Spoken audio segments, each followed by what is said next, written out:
नमस्कार, मैं हूं रविकांत। स्वागत है आप सबका। इंडी गठबंधन टूट कर बिखर गया। जितने सहयोगी थे सबने अपनी अलग अलग राह पकड़ ली, सबने अलग अलग राग अलापना शुरू किया।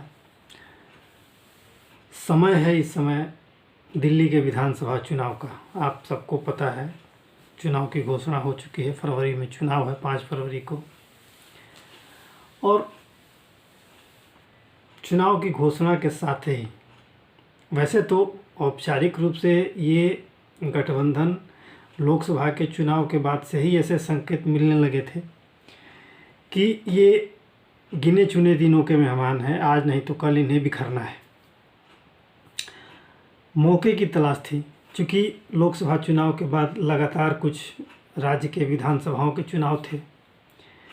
तो तब तक इन पार्टियों ने, जो इंडी गठबंधन की पार्टियां हैं, उन्होंने आपस में कुछ ये इस उम्मीद में साथ रहे कि शायद इन राज्यों के विधानसभा चुनाव में कुछ फ़ायदा हो जाए।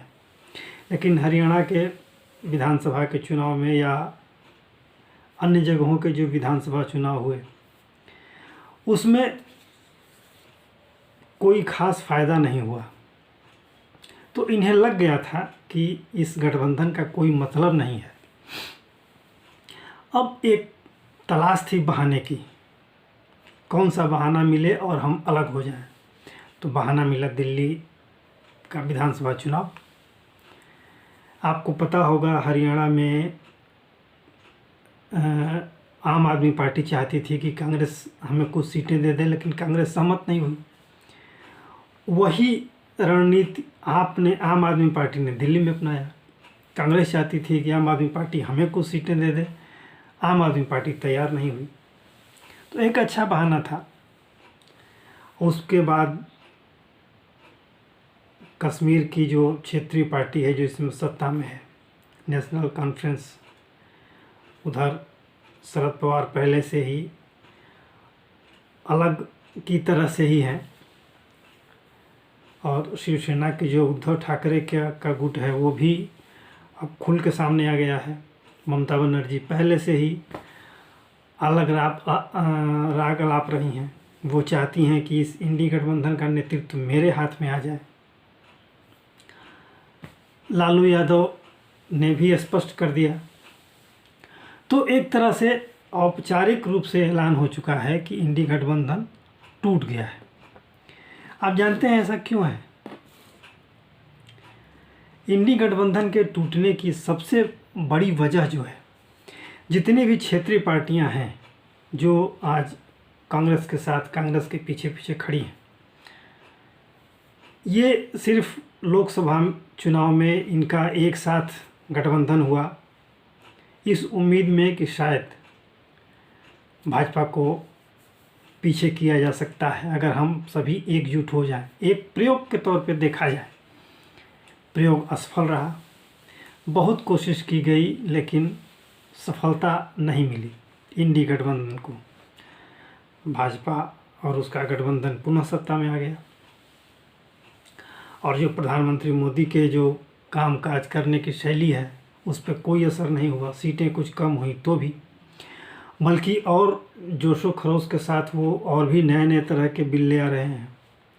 और जैसे उन्होंने कहा है, मोदी सरकार ने, कि 2047 तक हमें विकसित भारत बनाना है, उस पर और तेज़ी से आगे बढ़ना शुरू कर दिया है। तो अब कुल मिला के विपक्ष को ऐसा लग गया है कि इस गठबंधन का कोई मतलब नहीं है। अब इसके पीछे की कहानी आप सबको पता होगा कि कांग्रेस के वोट बैंक पर ही ये सभी क्षेत्रीय पार्टियां खड़ी हुई, और क्षेत्रीय पार्टियां जैसे जैसे मजबूत होती गई, कांग्रेस हाशिए पर आती गई। कुछ प्रांतों में तो कांग्रेस मजबूत है, लेकिन अधिकांश प्रांतों में वो हाशिए पर है। वो इस स्थिति में नहीं है कि अकेले दम पर चुनाव लड़े, इसीलिए वो क्षेत्रीय पार्टियों का सहारा लेने की कोशिश करती रही है समय समय पर। और ये लोकसभा का चुनाव उसके लिए एक बड़ा प्रयोग था।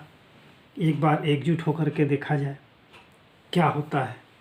हुआ कुछ नहीं। परिणाम 0। और क्षेत्रीय पार्टियों को भी ये लग गया कि अगर कांग्रेस के साथ हम रहेंगे तो हमारा वोट बैंक छिटकने लगेगा। जैसा कि आपने देखा होगा कि लोकसभा चुनाव में कांग्रेस को 99 सीटें मिली। तो ये जो कांग्रेस बढ़ी वो एक तरह से अप्रत्यक्ष रूप से इस गठबंधन का ही परिणाम था कि कांग्रेस को इतनी सीटें मिल गई। और जो कुछ क्षेत्रीय पार्टियों को तो बहुत फ़ायदा हुआ कांग्रेस के साथ गठबंधन का, जैसे सपा। लेकिन कुछ पार्टियों को उसका नुकसान भी हुआ, जैसे आरजेडी, उसका नुकसान हुआ बिहार में। तो इस तरह से, और कांग्रेस का तो खैर नुकसान हुआ ही। कुल मिलाकर के कहीं नफ़ा कहीं नुकसान कहीं न्यूट्रल होना, ये साबित करता है कि इस गठबंधन का कोई मूल मकसद जो था वो पूरा नहीं हो रहा है। अंततः ये गठबंधन बिखर गया। सबको अपनी अपनी चिंता अपने वोट बैंक की है। अगर कांग्रेस के साथ रहे और कांग्रेस ने ऐसे ही अगर विस्तार करना शुरू कर दिया, हमारे वोट बैंक को हथियाना शुरू कर दिया, तो हम कहाँ जाएंगे। ये डर था क्षेत्रीय पार्टियों में, वही हुआ। अंत में अब फिर आते हैं दिल्ली चुनाव पे। केजरीवाल को भी लगा कि अगर हम सीटों का बंटवारा कर लेंगे तो जो हम, एक समय था कि 70 में से 67 सीटें उनको मिली थी आम आदमी पार्टी को, फिर दोबारा जब चुनाव हुआ तो 70 में से 62 सीटें मिली। तो इतना जो थोक भाव में सीटें मिली आम आदमी पार्टी को, अगर वो समझौता करते हैं तो एक तो कुछ सीटें कांग्रेस को देनी पड़ेंगी।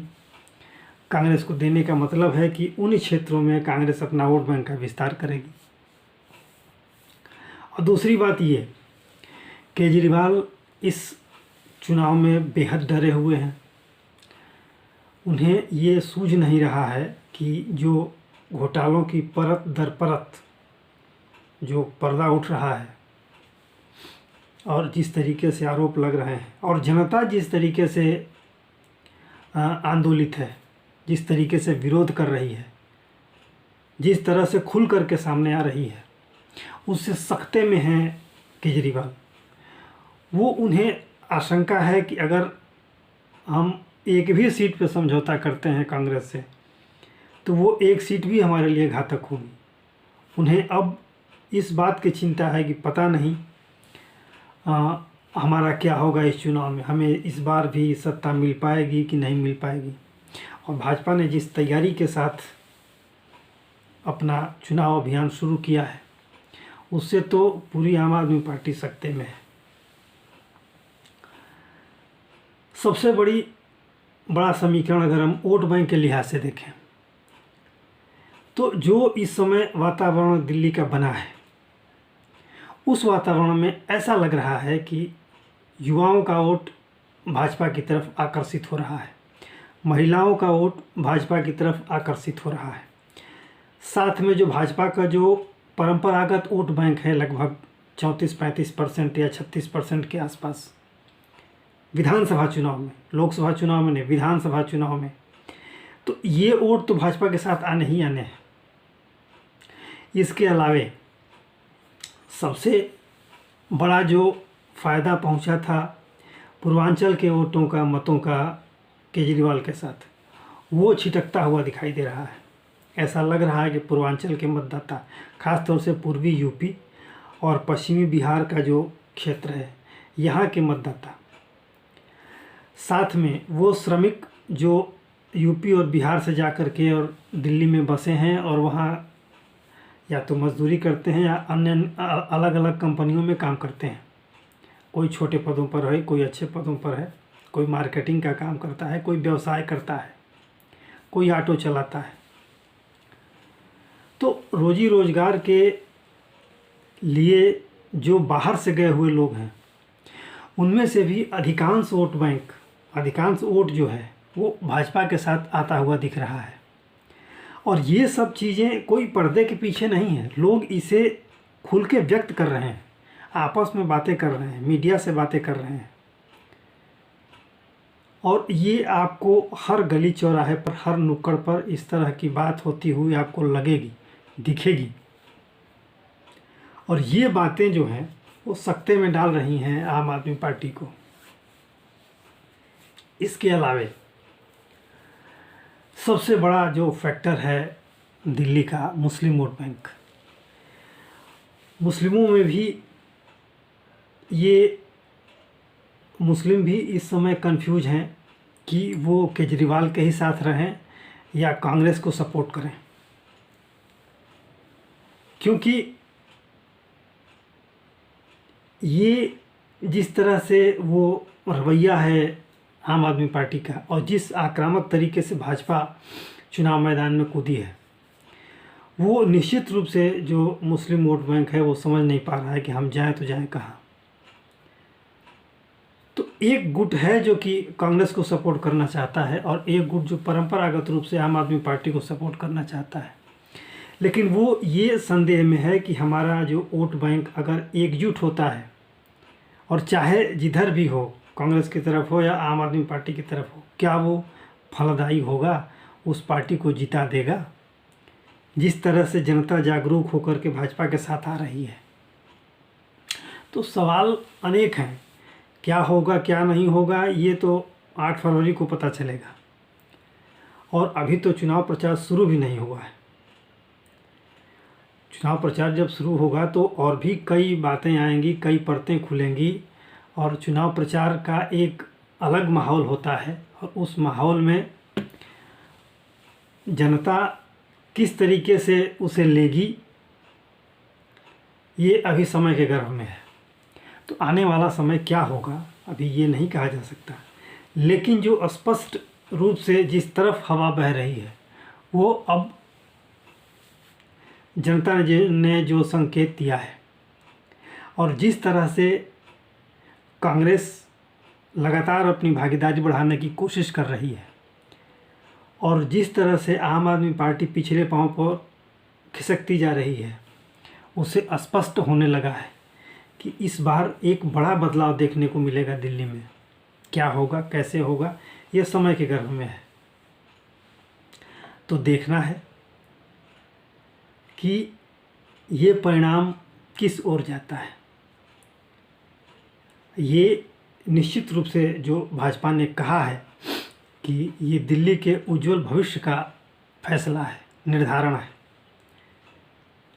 और ये चुनाव, ये वास्तव में ये आज का चुनाव नहीं, ये कल का चुनाव है।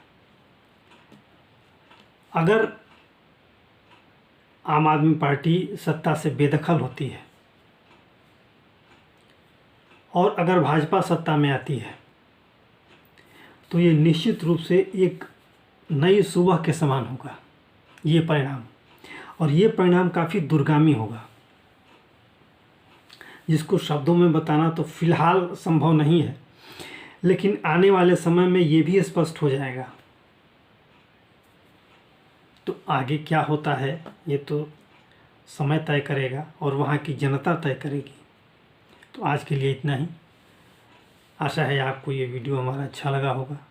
आपसे अनुरोध है कि आप इसे लाइक करें, शेयर करें और सब्सक्राइब करें। धन्यवाद।